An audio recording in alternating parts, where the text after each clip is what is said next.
예, 우리 인사하겠습니다. 우리에게 좋은 일이 일어나고 있습니다. 예, 오늘 종료주일이지요.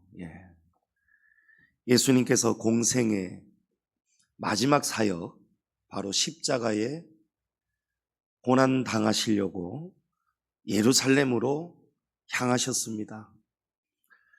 성에 들어가시기 전에 오늘 말씀해 보니까 제자들에게 저 맞은편 마을로 가서 메인 나귀와 나귀 새끼가 있을 것인데 끌고 오라는 거예요.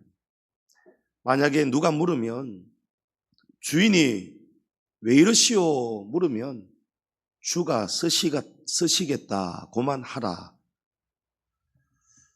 정말 제자들이 갔더니 메인 나귀가 있고 그 옆에 나귀 새끼가 있어요. 여러분, 나귀 새끼는 줄을 안 매죠.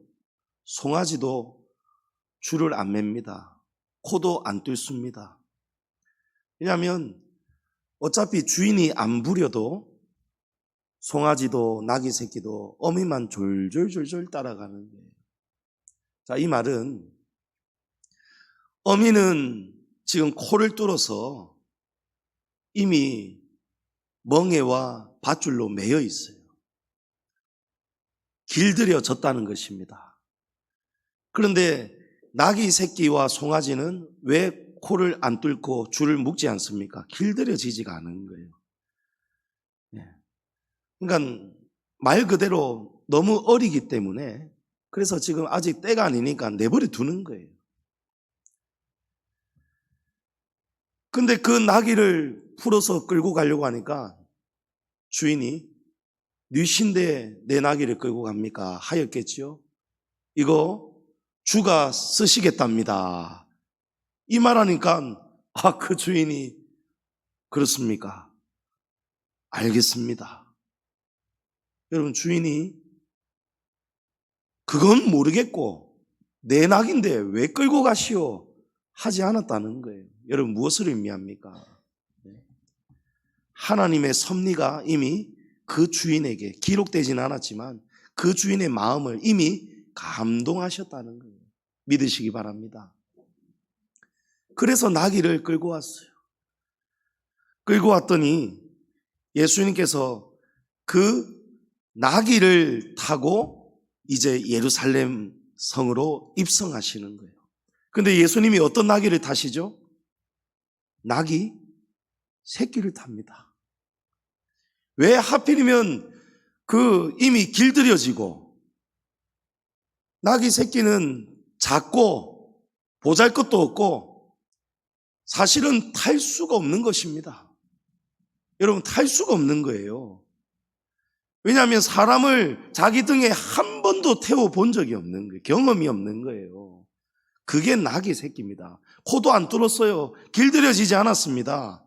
그런데 예수님이 그 어린 나귀 새끼를 타고 예루살렘 성으로 입성하셨다. 여러분, 이건 보통 사건이 아닙니다. 이 사건 하나만 봐도 이 예수님의 신적인 권위를 우리가 보게 되는 거예요. 창조주십니다. 그죠? 하나님이시고 하나님의 독생하신 아들입니다.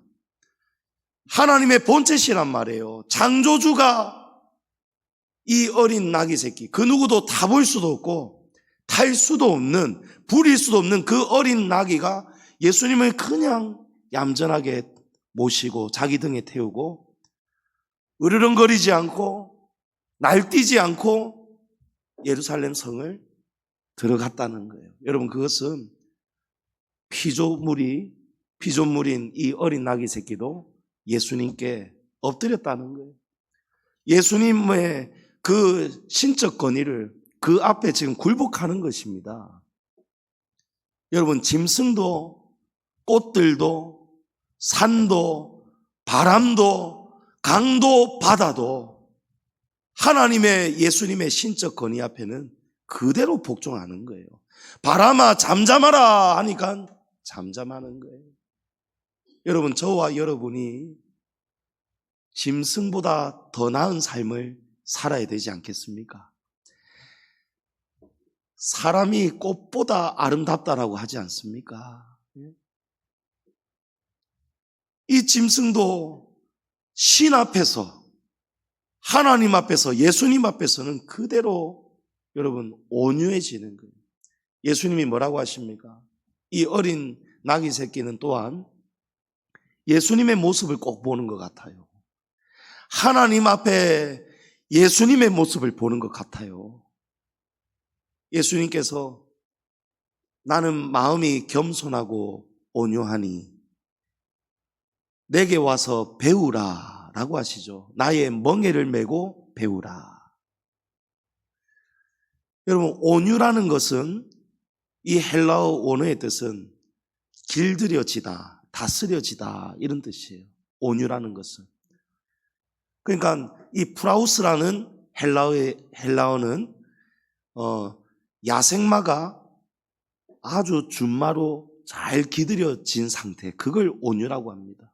처음에는 날뛰고 사람 안 태우고 길길이 힝 하고 막 앞다리 들고 날뛰는데, 근데 길들여지면, 주인의 손에 길들여지면 온순해지고, 주인이 가자 하면 가고, 오른쪽 하면 오른쪽 가고, 왼쪽 하면 왼쪽 가고, 멈춰라 하면 딱 멈추고, 딱 주인이 시킨 대로만 하는 것.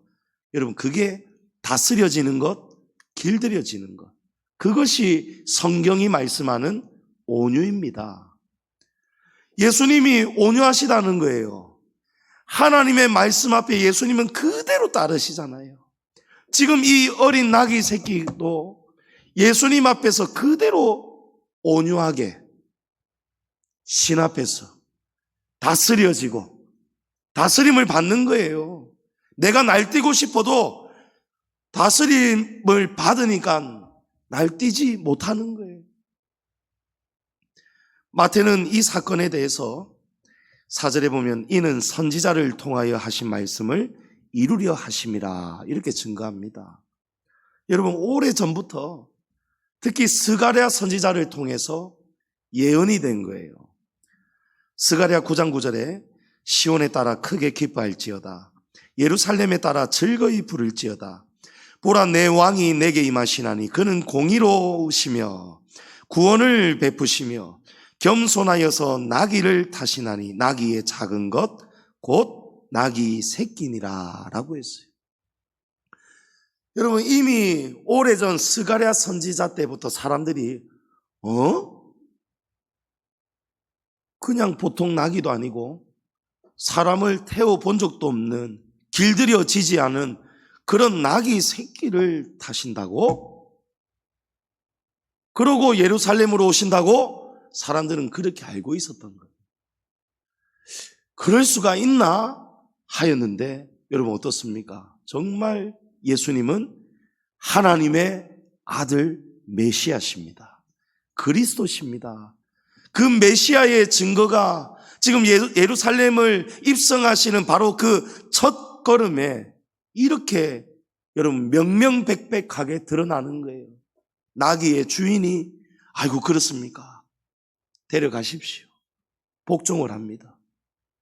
나귀의 새끼가 날뛰지 않고 예수님 앞에 엎드려 복종을 합니다. 왜 그렇습니까? 예수 그리스도는 만왕의 왕이시기 때문입니다. 예수님은 선지자의 예언 그대로 나귀 새끼를 타고 예루살렘에 입성하셨습니다. 8절 이하에 보면 예수님이 들어가실 때에 무리의 대다수 모든 사람들이 그들의 겉옷을 길에 펴고 카페트를 깔듯이, 그죠? 그리고 다른 이들은 나뭇가지를 베어, 이 나뭇가지가 바로 여러분 종려나무가지예요. 종려나무가지. 종려나무 가지를 들고 베어 길에 펴고 또 예수님을 열렬히 환영하며 종려나무 가지를 흔들고 깔고 연호하면서 무엇을 계속 외칩니까? 연호합니까? 호산나 호산나 하는 거예요. 여러분, 호산나의 뜻은 지금 구원하소서, 지금 우리를 구원하소서 하고 막 기뻐하는 거예요. 그러니까 구원자가 임하셨다. 그래서 기뻐서 외치는 소리가 호산나입니다. 호산나, 지금 구원하소서. 여러분, 이때의 사람들이 지금 우리를 구원해달라고 외치는 호산나에 여러분 호산나가 무엇을 지금 열망하고 있습니까? 지금 이방 나라에게 압제를 당하고 있는 우리, 로마죠. 강대국 로마의 강력한 압제 아래에서 탄압을 받고 있는 이런 우리를 이제 지금 구원하소서. 왜 그렇습니까? 예수님은 수많은 기적을 베푸신 거예요. 사람들이 물었어요. 바로 저분이 나사렛 예수시오. 아, 그렇습니까? 물 위도 걸으셨고 5천 명도 먹이시고 중풍병자도 고치시고 나병 환자도 고치시고 죽은 나사로도 고치셨던 그 대단하신 분. 그래서 사람들이 지금 무엇을 기대하는 거예요? 이야, 이제 능력에 대단하신 분이 오셨으니까 이제 우리는 구원받았다. 이제 로마는 끝났다. 그래서 호산나를 외친 거예요. 그래서 예수님이 예루살렘 성에 들어오실 때, 입성하실 때 사람들이 막 예수님 오신다고 그들이 생각했던 그 구원과는 달랐지만 어쨌든 예수님이 이제 들어오신다고 막 기뻐서 종려나무 가지를 막 들고 흔들어서 예수님을 환영했다고. 여러분, 이 날을 기념하는 주일을 그래서 무슨 주일이라고 부른다고요? 종려주일이다. 오늘 우리 교회뿐만이 아니고 전 세계, 한국뿐만이 아니고 전 세계 교회들이 오늘을 이렇게 종려주일로 지킵니다. 교회력으로 지킨다는 것이죠. 여러분, 이 의미는 종려주일을 해마다 기억하고 기념해서 지키는 종려주일에 담긴 중요한 의미가 있다는 말씀이에요. 뭔가 이유가 있으니까 잊지 않으려고 지키는 거예요. 오늘 이 종려주일의 중요한 의미를 몇 가지 나누고자 합니다. 먼저 예수님은 희생의 제물이 되시려고 예루살렘으로 입성하셨어요. 지금 사람들은 예수님을 왕으로 떠받들고 로마를 무찌를 대단한 사람으로 알고 예수님께 막 영광을 돌리고 있는 거예요. 그런데 예수님은 이 세상으로부터, 사람들로부터 그 영광을 얻으려고, 예수님은 영광을 뭔가를 얻으려고 이 땅에 오신 것이 아니라는 거예요. 예수님은 처음부터 바로 이 공생의 마지막 사역 십자가에 죽으시려고 예수님은 오셨다는 거예요. 오늘 말씀의 제목이 모리아와 예루살렘입니다. 여러분, 이 종려주일 중요한 의미 속에는요, 이 모리아와 예루살렘이 중요합니다. 이 예루살렘은 아브라함 때에는, 구약시대 아브라함 때에는 이 예루살렘 이곳이 모리아 땅으로 불렸어요. 구약에 나오는 모리아가 바로 지금 여기 예루살렘인 거예요. 근데 그 모리아 땅에서 아주 중요한 사건이 있었죠. 하나님께서 어느 날 100세의 그 귀한 독자 아들을, 100세가 되어서야 주신 그 귀한 아들을 하나님께서 어느 날 내가 사랑하는 독자 이삭을 모리아 땅으로 데리고 가서 내가 지시하는 그 산에서 내게 번제로 바치라 하시는 거예요. 아브라함이 얼마나 충격받았겠습니까? 짐승도 아니고, 여러분, 아들을, 그리고 이 아들이 어떤 아들입니까? 보통 아들입니까? 여러분 아시잖아요. 아브라함이 얼마나 충격을 받고 놀랐겠습니까? 그런데 아브라함은 이미 이전에 여러 가지 사건들을 통해서, 애굽의 사건, 가나안의 사건, 또 이 하갈 사이에 낳은 이스마엘을 통해서 불순종했을 때에, 불신앙이었을 때에 어떤 일이 일어나는가를 아브라함은 이미 다 체험했어요. 그래서 하나님은 또한 거짓이 없으시고 진실하시고 변함이 없으시고 약속을 지키시는 이시는 분임을 아브라함은 이제 알고 있어요. 그래서 믿음의 조상이 되는 것입니다. 하나님께서 분명 내 몸에서 날 그 씨를 통해서 내가 내 후손을 바다의 모래보다도 하늘의 별보다도 더 많게 하리라. 내가 너를 통해서 그 자손들을 번성하게 하고 복을 줄 것이다. 하나님이 약속하셨단 말이에요. 그러니까 아브라함에게는 분명히 이런 생각이 있는 거예요. 하나님이 분명히 뭔가 뜻이 계시겠지. 나는 그 다음 일은 모르지만 일단 나는 하나님 말씀에 그대로 순종할 거야. 순종을 결단했어요. 그래서 다음날 아침 일찍 나귀에다가 안장을 지우고 두 사환을 데리고 아들 이삭과 함께 또 번제에 쓸 나무를 가지고 모리아 산을 향해 갔어요. 그러기를 제3일째 되던 날에 딱 도착을 하는데 하나님이 지시하신 산 아래 도착해가지고 두 사는 기다리라 하고 그리고 이삭에게 번제에 쓸 나무를 지워서 이제 모리아 산으로 올라간 거예요. 여러분, 이 사건, 아브라함이 사랑하는 독자를 번제물로 드리는 모리아사 사건은요, 예수님이 십자가에서 돌아가시는 것을 미리 보여주신 모형 사건입니다. 모리아에서 일어났던 일과 지금 예루살렘에서 일어날 일은요, 두 사건은요, 놀랍도록 일치하는 거예요. 어떤 점입니까? 아브라함이 사랑하는 독자를 여러분 번제물로 드리려고 하잖아요. 그죠? 아브라함이 사랑하는 독자를 번제물로 드리는 것과 같이 여러분 하나님은 사랑하는 독자, 독생자, 예수 그리스도를 번제물로 내어주셨어요. 예수님께서 지금 나귀를 타고 예루살렘에 올라가시는 것처럼 아브라함도 나귀를 데리고 나귀를 끌고 지금 예루살렘으로 모리아 산으로 올라가는 거예요. 또 이삭이 번제물로 드려지려다가 하나님의 여호와 일의 은혜로 다시 살아서 돌아온 것처럼 여러분 예수님은 십자가에서 번제물이 되어 죽으셨지만 예수님은 다시 살아 돌아오십니다. 예수님이 부활하셨어요. 여러분 똑같잖아요. 그죠? 이삭이 번제물이 되기 위해서 여러분 모리아 산으로 간 것은 이삭의 뜻입니까? 누구의 뜻입니까? 전적으로 아버지의 뜻이에요.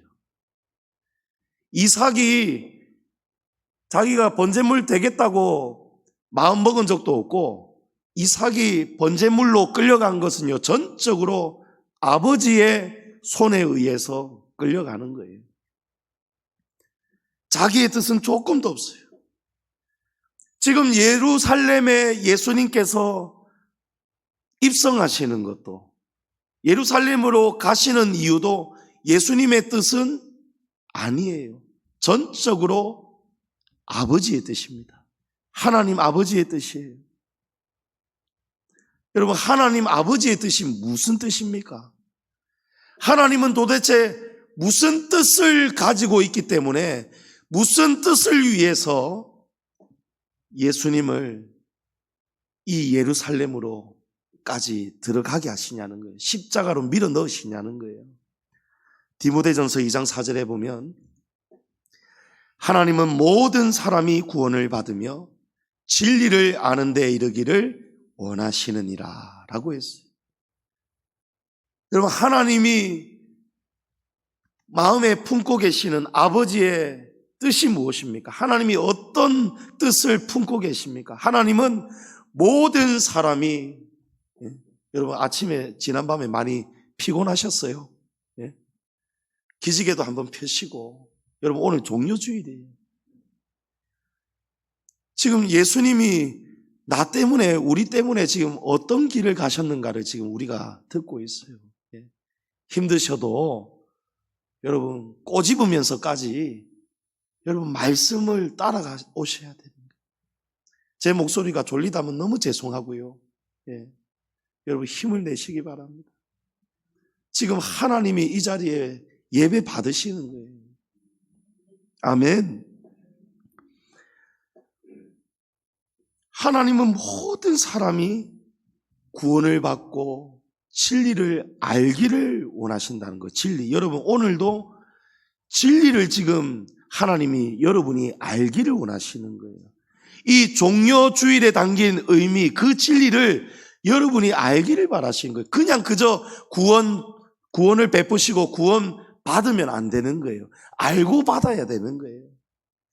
그래서 하나님이 이 예루살렘에 입성하신 예수님의 그 걸음, 한 걸음 한 걸음, 그리고 하나님 아버지의 그 마음을 우리에게 그 진리를 조금 가르쳐 주시려고 구약 때에 아브라함을 통해서 이삭을 번제물로 바치라고 한 거예요. 똑같은 장소에서 똑같은 사건을 수천 년 전에 이미 하나님이 표징으로 보여주신 거예요. 그런데 하나님 아버지의 그 간절하신 뜻, 모든 사람이 구원을 얻을 수 있는 방법은 딱 한 가지밖에 없습니다. 딱 한 사람밖에 없습니다. 여러분, 누굽니까? 예수 그리스도십니다. 아멘. 여러분, 하나님이 모든 사람이 구원을 받고 진리를 아는 데 이르기를 원하시는데, 그 뜻이 이루어지려면은 오직 한 가지 방법밖에 없는데, 그 방법을 수행할 수 있는 사람은 딱 한 사람, 예수 그리스도밖에 없다는 거예요. 여러분, 아브라함이 하나님께 번제로 자식을 드려야 돼요. 근데 드릴 수 있는 자식이 여러분 몇 명이 있습니까? 한 명밖에 없습니다. 오직 이삭밖에는 없어요. 그래서 하나님께서 내 아들, 내 사랑하는 독자라고 하신 거예요. 예수님도 마찬가지예요. 예수님 외에는 아버지의 뜻을 이루어 드릴 다른 사람이 없어요. 하나님의 독자가 예수님 한 분뿐이기 때문입니다. 그래서 예수님이 이 말씀 하시는 거예요. 요한복음 14장 6절에 내가 곧 길이요 진리요 생명이니 누구든지 나로 말미암지 않고는 아버지께로 올 자가 없느니라. 아멘. 여러분, 예수님 말고는 구원받을 다른 길이 없습니다. 사도행전 4장에는 다른 이로서는 구원을 받을 수 없나니 천하 사람 중에 구원을 받을 만한 다른 이름을 우리에게 주신 일이 없음이라 하였더라. 아멘. 여러분, 다른 방법이 없어요. 다른 대체할 사람이 없습니다. 다른 이름은 구원이 없습니다. 오직 예수 그리스도밖에 없습니다. 유일한 길이에요. 여러분, 종교가 구원을 절대 줄 수가 없습니다. 구원을 베푸시는 분은 전능자십니다. 하나님 한 분밖에 안 계시는 거예요. 세상에는 수많은 종교들이 있습니다. 그 사람들이 다 그것이 진리라고 길이라고 믿고 가고 있지만 여러분, 그 길은 길이 아니라는 거예요. 내가 곧 길이요 진리요 생명이니 예수님의 그 길을 통하지 않고는 구원을 받을 수가 없는 거예요. 여러분, 그래서 우리가 꼭 예수를 전해야 됩니다. 길을 전해 주어야 됩니다. 종려주일은 여러분 어떤 중요한 의미가 있습니까?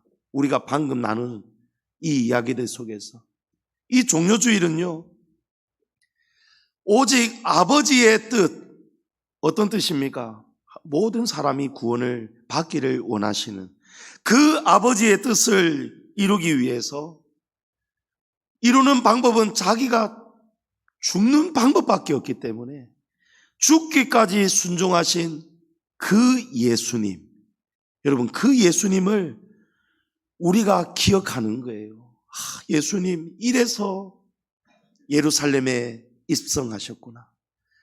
아버지의 뜻을 이루어 드리기 위해서, 우리를 구원하시려는 하나님의 뜻을 이루어 드리기 위해서 예수님이 죽기까지 복종하셨구나.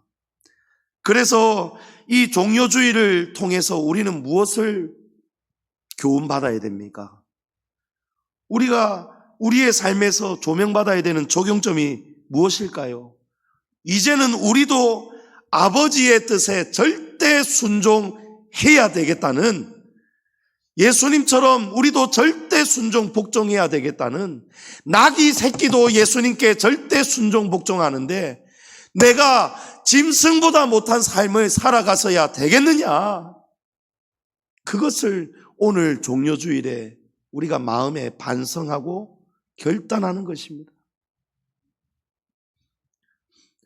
여러분, 예수님처럼, 예수님은 구원자 메시아, 그죠? 예수님이 아니고는 우리에게 구원의 길이 열려질 수 없기 때문에 오늘 우리에게 구원을 주셨어요, 예수님께서. 그리고 그 구원의 복음을 오늘 우리는 전해야 되는 것입니다. 여러분, 그 복음을 전할 수 있는 사람은 어디에 있습니까?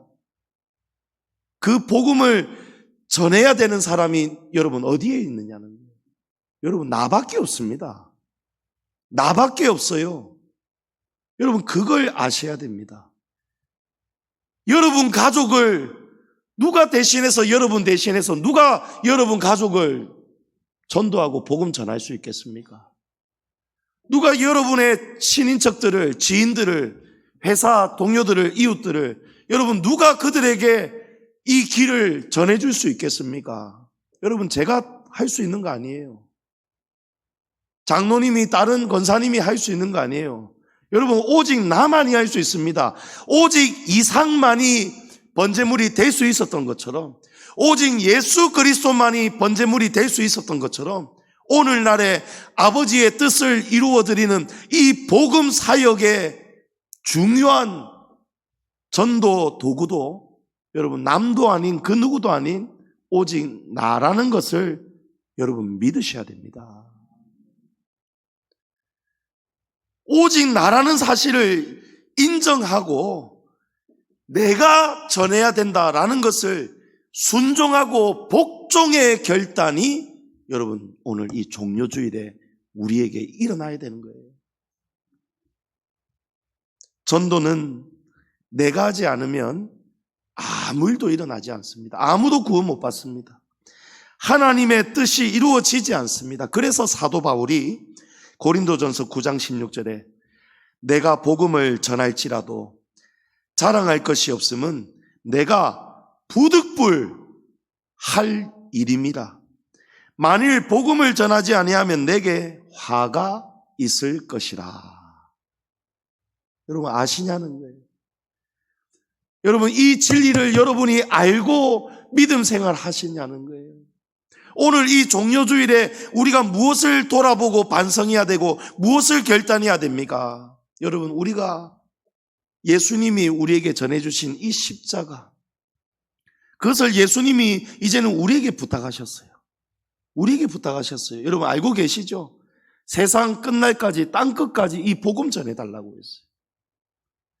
우리가 전하고 살아가고 있느냐는 거예요. 전도하는 것은요, 자랑할 일이 아니랍니다. 왜 그렇습니까? 이거는 해도 되고 안 해도 되는 일이 아니고 반드시 구원받은 성도라면 반드시 해야 할 일인 거예요. 할 수 있든 할 수 없든 부득불 상관없이 해야 되는 일이에요.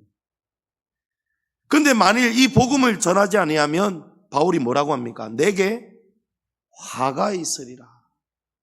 여러분 나중에 전도하지 않으면, 이 땅에 살면서 여러분 전도의 삶을 살다 가지 않으면, 여러분 전도의 삶은요 말 그대로 전하면 되는 거예요. 예수를 전하면 되는 거예요. 예수님 믿어야 구원받는데, 사랑하는 아들아 딸아, 내가 늘 기도하고 있다. 예수 믿어야 구원받는다. 예수님 믿어야 저주가 복이 된다. 할렐루야. 여러분 진리를 계속 가르쳐야 되는 거예요. 이게 아버지의 뜻이에요. 구원과 진리 전파. 사랑하는 성도님 여러분, 이제 일주일 남았습니다. 그렇죠? 이제 다음 주일이 부활주일이고, 우리 이 부활주일에 하나님이 기뻐하시는 전도의 열매를 아버지께 올려드립시다. 우리 그렇게 기도하고 왔어요.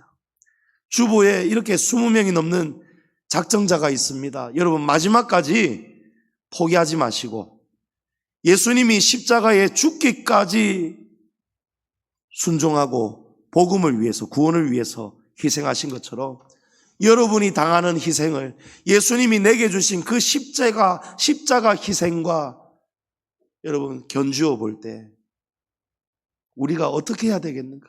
남은 한 주간 여러분 기도하시면서 힘을 다해 이 복음을 전하는 복된 성도 되시기를 축복합니다. 두 번째로, 예수님은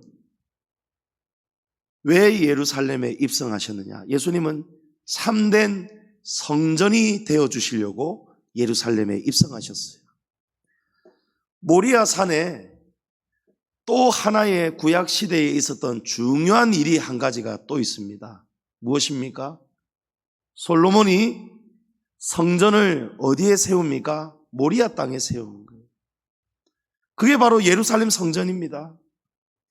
다윗이 준비를 하였고 그의 유언에 따라서 아들 솔로몬이 성전을 지었는데, 예루살렘 성전이 건축된 곳이 바로 아브라함 때의 모리아 산이에요. 모리아 산.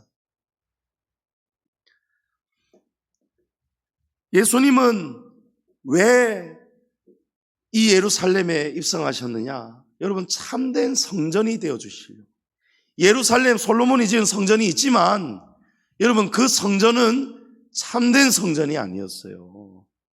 화려하다고 성전이 아니에요. 여러분, 주님이 세우신 주님의 교회가 되어야 돼요. 예수님이 머리이신 교회가 돼야 돼요. 그 누구의 교회가 아니고 우리 주님의, 예수님의 교회가 되어야 됩니다. 우리 양지중앙교회는 예수님의 교회입니다. 주님이 다스리는 교회예요. 그래서 예수님께서 예루살렘에 들어가시자마자 가장 먼저 여러분 무슨 일을 단행하시죠? 성전을 정화시킵니다. 바로 예수님이 예루살렘 들어가자마자 성전으로 가서 비둘기 파는 자들과 동전 바꾸는 자들의 상을 불러 엎으셨어요. 마가복음 11장 17절에 이에 가르쳐 이르시되 기록된 바 내 집은 만민이 기도하는 집이라 칭함을 받으리라고 하지 아니하였느냐? 너희는 강도의 소굴을 만들었도다 하시매. 아멘. 여러분, 교회는, 참된 성전은 어떤 곳입니까? 참된 성전은요, 하나님을 예배하고 기도하는 곳입니다. 교회는 기도하는 아버지의 집입니다. 교회는 하나님께서 우리 자녀들이 아버지를 보러 오라고, 하나님을 예배하고 하나님께 할 말이 있으면 기도하라고, 그러라고 하나님이 세워주신 곳이 성전이란 말이에요. 예? 다른 목적 가지고 오면 안 돼요. 장사 잘 되려고, 출세하려고, 뭔가 얻어갈 거 있어 얻어가려고, 예? 인간관계 넓히려고, 또 교회에 와가지고 예배와 기도 외에 다른 거 하면 안 돼요, 여러분. 세상 말, 더러운 말, 도모에서는 안 되는 이야기들, 예배당 안에서 나와서는 안 되는 말들, 성도 간의 갈등과 심한 경우에는 말다툼, 여러분, 그것은 강도의 소굴로 만드는 거라는 것입니다. 여러분, 아버지의 집입니다. 참된 성전이 되어야 되는 거예요. 예수님이 성전 청소를 하셨어요. 더러운 것들을 쫓아냈다는 거예요. 쓸데없는 것들, 거룩하지 못한 것들을 다 둘러엎고 쫓아냈다는 거예요. 여러분, 절대로 양지중앙교회 안에는요, 주님이 보시기에 거룩하지 못한 것들이 이 안에서 나와도 안 되고 나와서도 안 됩니다. 나누어서도 안 됩니다. 제가 부탁드리고 싶은 것들이 있어요. 그냥 평소 때에는 여러분이 이 예배당 안에서, 그냥 여러분이 사적인 시간 있잖아요. 공적인 예배 시간 아닐 때에는 여러분이 조곤조곤 이야기 나누셔도 돼요. 근데 간혹 가다가 보면은요, 예배당 안에서 뭔가 중요한 이야기들을 막 나누고 있고,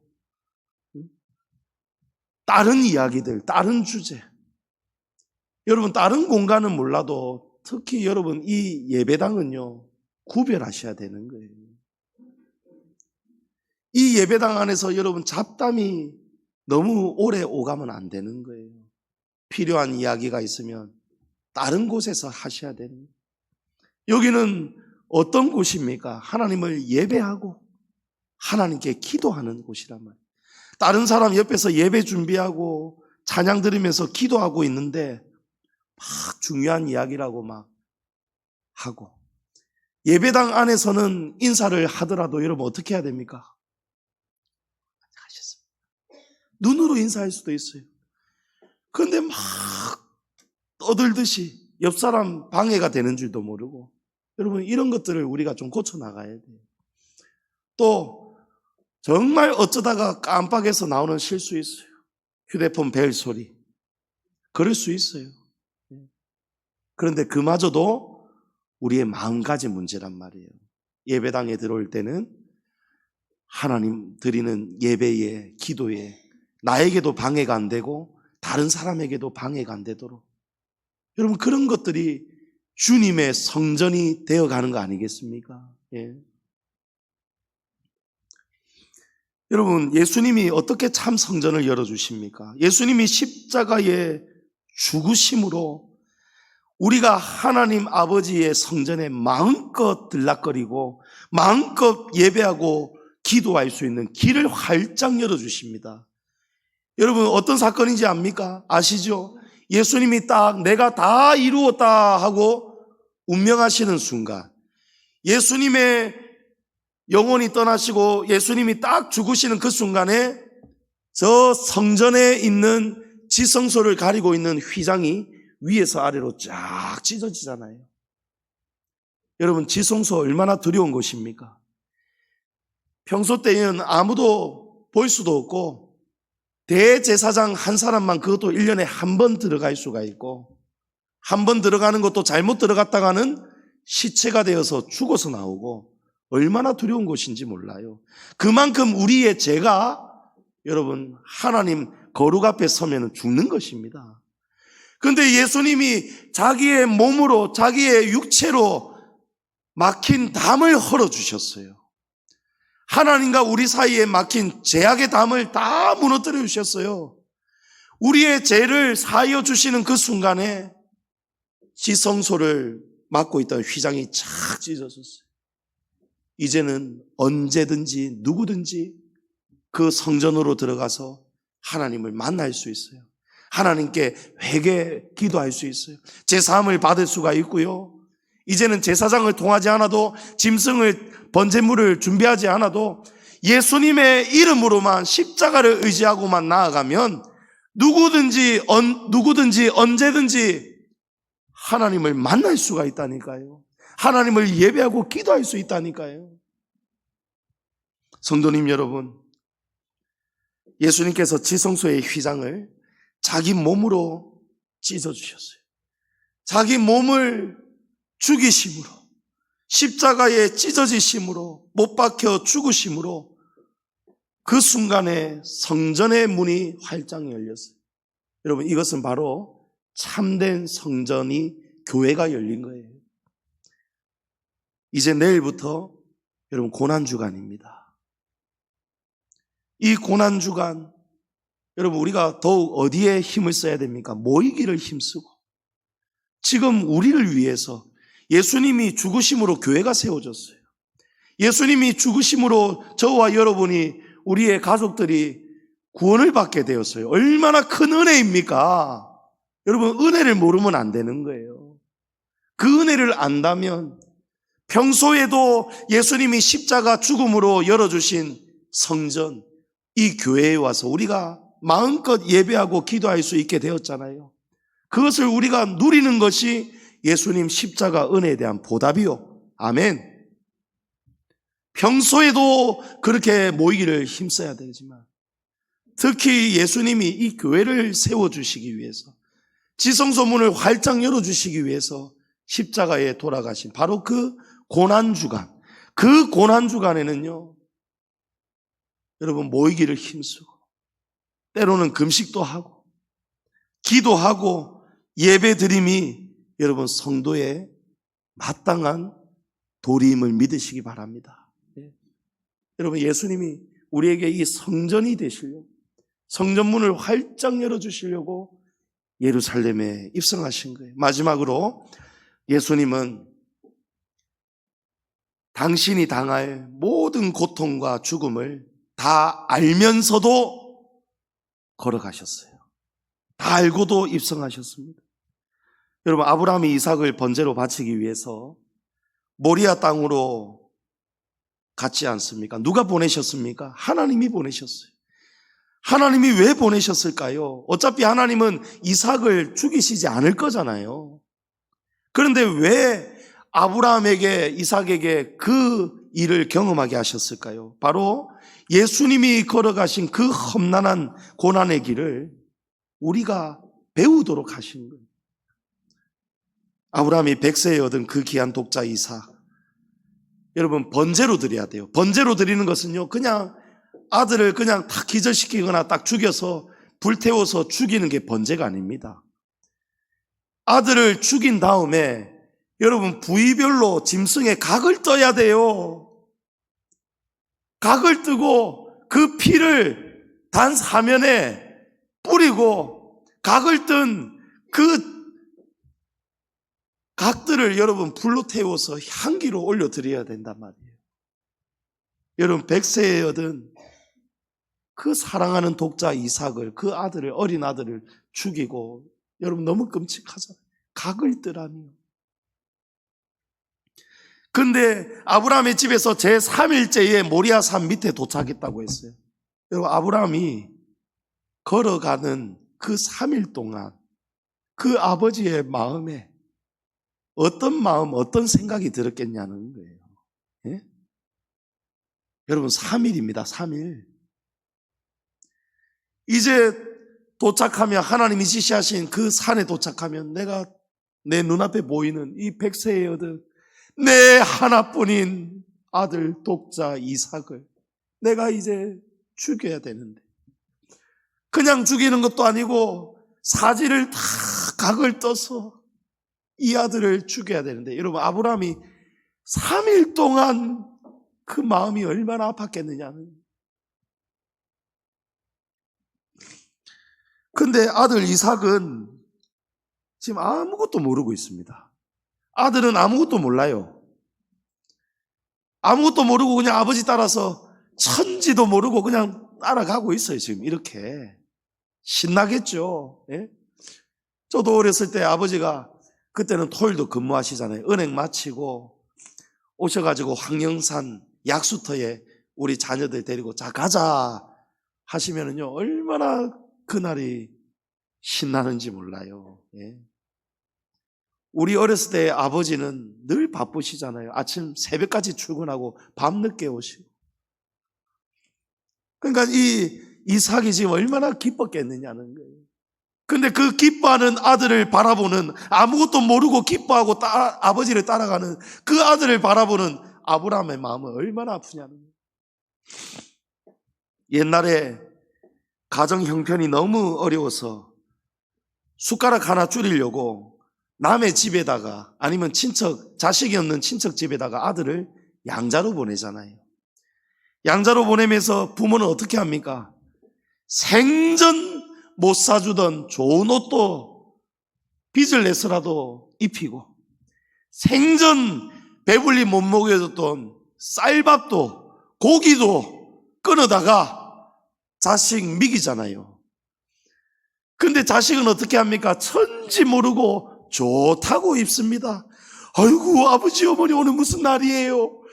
아이고 이 쌀밥을, 이 고기를 좋다고 먹잖아요. 기뻐서 먹잖아요. 근데 그걸 바라보는 부모의 마음은, 여러분 마음이 찢어지는 거예요. 마음이 찢어지는 거예요. 여러분 하나님께서 왜 이 모리아산 사건을 먼저 주셨을까요? 우리가 그 진리를 알라고 하나님이 주신 거예요. 아브라함의 마음을 통해서 알라고 주신 거예요. 여러분, 아브라함은요, 고작 3일 마음 아팠어요. 아브라함은, 이삭은 모르지만 아브라함은 고작 3일 마음 아팠어요. 그리고 3일째 되던 날 하나님이 숯불에 걸린 순양을 여호와 일에 준비하셔서 이삭 머리털 하나 상하지 않았어요. 그런데 우리 하나님은요, 어떻습니까, 여러분? 하나님은 태초부터 예수님을 보내시는 그 순간까지, 창세기 3장 15절의 원시 복음 때부터 내가 너로 여자의 후손과 원수가 되게 하리라.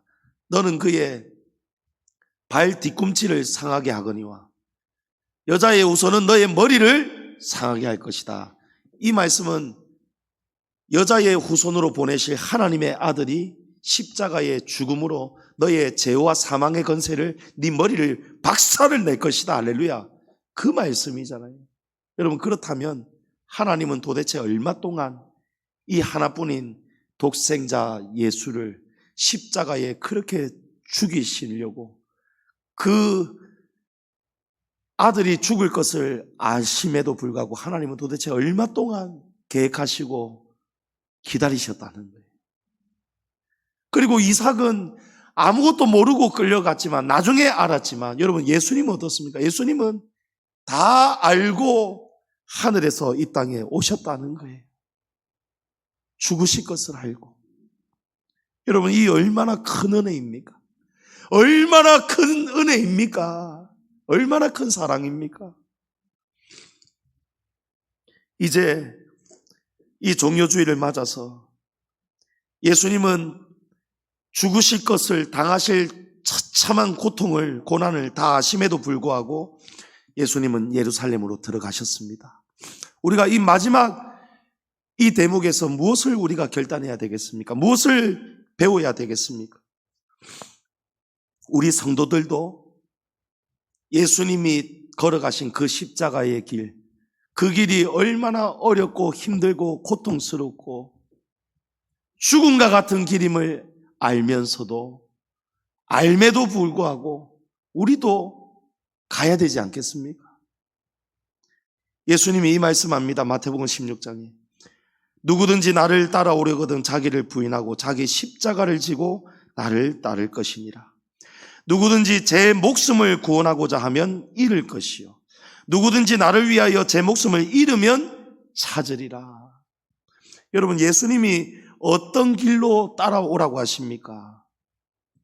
예수님을 따라 천국에 가고 싶으면 예수님처럼 고난의 길을 우리가 가야 된다는 거예요. 날마다 자기 부인해라는 거예요. 그리고 자기 목숨을 잃어야 구원을 받는다는 거예요. 이것을 알고 나를 따라오라는 거예요. 여러분, 우리도 알고도 가야 합니다. 아멘. 그 길이 고난이고 핍박이 있고 박해를 받아도 여러분, 예수님처럼, 예수님의 제자들처럼, 바울처럼 여러분, 우리도 그 길을 걸어가야 되는 거예요. 자기 십자가를 져야 됩니다. 여러분, 자기 십자가가 없으면 천국 백성이 될 수가 없답니다. 십자가는 목걸이나 귀걸이 장신구가 아니에요. 희생과 억울함과 참혹한 고통, 고난인 줄을 알면서도 가기 싫은 길이지만, 가고 싶지 않은 길이지만, 그럼에도 불구하고 예수님도 알고도 가신 그 길을 이제는 나도 가기 싫지만, 알지만 그래도 주님 가신 길, 그 길이 유일한 길이기 때문에 주님, 나도 따르겠습니다. 나도 주님처럼 고난 받겠습니다. 주님의 교회와 복음을 위해서 내가 받는 핍박 감수하겠습니다. 성도님 여러분, 우리 믿음 생활 가운데 특히 교회를 섬길 때에, 여러분, 교회 섬길 때에 자기 십자가 짊어지셔야 돼요. 교회 섬기면서 봉사하고 충성하면서 방모임하고 또 여전도회, 남전도회 또 여러 가지 일들을 같이 진행하면서 여러분, 그때에 자기 십자가를 짊어져야 돼요. 의견이 다르다고, 마음이 상한다고, 여러분, 이 교회 안에서 다른 상처와 또 갈등과 분쟁이, 시험이 일어나지 않도록 여러분 그때에 자기 십자가 짊어져야 되는 거예요. 여러분, 주님의 교회가 왜 가면 갈수록 흥왕해야 되는데 가면 갈수록 교회가 왜 고난이 많고 어려워질까요? 여러분, 십자가가 세워지지 않았기 때문입니다. 교회에 십자가가 세워져야 돼요. 어떤 분은 뭔가가 마음에 안 들어서 교회를 좀 떠나고 싶은데 구역이 마음에 안 들고 또 어느 성도가 마음에 안 들고 어떤 때는 목회자가 마음에 안 들고 또 뭐가 마음에 안 들고 여러분 마음에 다 좋을 때가 어디 있겠습니까? 가정도 내 마음에 다 들 수가 없는데 여러분 교회는 다 죄인들이 모인 곳이잖아요. 문제 없는 사람이 없어요. 다 문제가 있어요. 저도 문제가 있어요. 그런데 자기하고 안 맞으니까 뭔가 안 맞으니까 막 시험에 들고 꿍해 있고 신앙이 식어져 가고 여러분 그게 왜 그렇습니까? 여러분 십자가예요. 십자가. 마음 같아서는 당장 막 교회 떠나고 싶고 옮기고 싶은데 떠나려니까 뭐 내세울 만한 명분이 없어서 명분 찾으려고 지금 딱 기다리고 있다. 여러분 이것만큼 불쌍한 경우가 어디에 있습니까? 그러면 그 사람도 불행한 것이고 교회도 어려워지는 거예요. 예? 여러분 십자가입니다. 아직도 죽지 않고 펄펄 살아있으니까 전부 다 책임의 전가가 자기에게는 없고 전부 다 교회 때문에 목사님 때문에 누구 때문에 다 원인이 밖에 있어요. 여러분 밖에 있는 것이 아니고 원인이 여러분 나 때문입니다. 우리 안에 있습니다. 내가 나를 부인하지 않은 결과예요. 내가 내 십자가를 짊어지지 않은 결과예요. 사랑하는 성도님 여러분, 복음을 전하며 또 주님의 교회를 섬기며 어떤 미움과 박해와 어려움과 시험을 당해도 우리에게 생명 주시려고 오늘 예루살렘에 입성하신 예수님의 그 죽기까지 순종하신 복종과 헌신과 또 주님은 다 아심에도 불구하고 걸어가신 십자가 기림을 기억하시고 그 주님의 은혜를 기억하고 감사하면서 날마다 성전에 모이기를 힘쓰고 그 십자가 안에서 하나 되어가는 우리 성도들 될 수 있기를 축복합니다. 여러분 성도가 많고 적음이 중요한 게 아니고 하나됨이 중요합니다. 십자가는 둘을 하나 되게 하는 거예요. 십자가는 죄인을 하나 되게 하는 거예요. 의인 되게 하는 거예요. 이 십자가의 구원의 열매가 우리 교회와 성도들 가운데 충만하게 역사할 수 있기를 주의 이름으로 축복합니다.